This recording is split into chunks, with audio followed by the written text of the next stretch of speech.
नमस्कार। अक्सर कुछ कहानियां हमें याद रह जाती हैं, है ना? पर ऐसा क्यों होता है?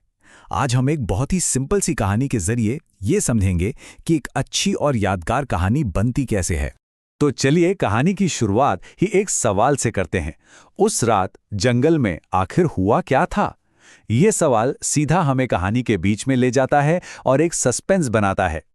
देखिए, किसी भी कहानी का सबसे पहला हिस्सा होता है उसका सेटअप, मतलब माहौल बनाना, किरदारों से मिलवाना।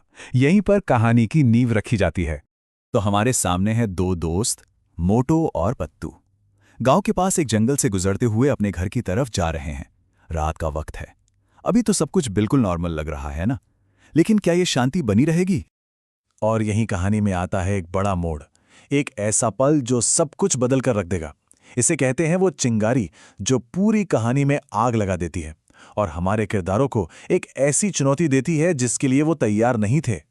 और वो मोड़ है एक चुड़ैल। बस रास्ते में अचानक एक चुड़ैल का दिख जाना, यही वो पल है जब इन दोस्तों की दुनिया पूरी तरह से उलट-पुलट हो जाती है और उन्हें एक भयानक हकीकत का सामना करना पड़ता है। लेकिन बात सिर्फ दिखने तक नहीं रहती, वो चुड़ैल सीधा उन पर हमला कर देती है। अब ये सिर्फ डर का मामला नहीं है, ये तो जान बचाने की लड़ाई बन गई है। अब उनके पास लड़ने के अलावा और कोई रास्ता ही नहीं बचा। तो अब कहानी पहुंचती है अपने सबसे अहम हिस्से पर, यानी क्लाइमेक्स पर। चलिए देखते हैं कि इस मुश्किल घड़ी में दोनों दोस्त कैसे रिएक्ट करते हैं। ये उनके डर और हिम्मत का असली इम्तिहान है। यहाँ पे जो दिख रहा है वो बहुत दिलचस्प है।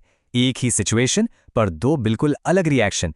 एक तरफ है पतलू जो डर के मारे कांप रहा है और दूसरी तरफ है मोटो जो बहादुरी से लड़ने के लिए तैयार खड़ा है। इससे पता चलता है कि मुश्किल आने पर लोग कितने अलग अलग तरीकों से उसे फेस करते हैं।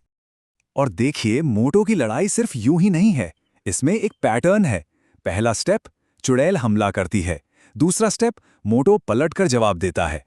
और फिर तीसरा स्टेप, वो अपना फाइनल मूव चलता है। यह सिर्फ हिम्मत नहीं, बल्कि समझदारी का भी खेल है। तो लड़ाई हो गई, क्लाइमैक्स भी हो गया, अब क्या? अब आता है कहानी का अंत, यानी रेजोल्यूशन। हमें पता चलता है कि आखिर में हुआ क्या और हमारे किरदारों का अब क्या होगा। और नतीजा ये होता है कि मोटो उसे मार देता है। बस एक ही एक्शन से सारा खतरा हमेशा हमेशा के लिए खत्म। यही वो पल है जब हीरो अपनी हिम्मत से बुराई को हरा देता है और कहानी को एक सुकून भरा अंत मिलता है। तो ये पूरी कहानी हमें एक बहुत जरूरी सवाल के साथ छोड़ जाती है कि आखिर असली हीरो होता कौन है? क्या वो जिसे डर ही नहीं लगता, या फिर वो जो डरने के बावजूद जो सही है वो करने की हिम्मत रखता है? शायद यही इस कहानी का सबसे बड़ा सबक है।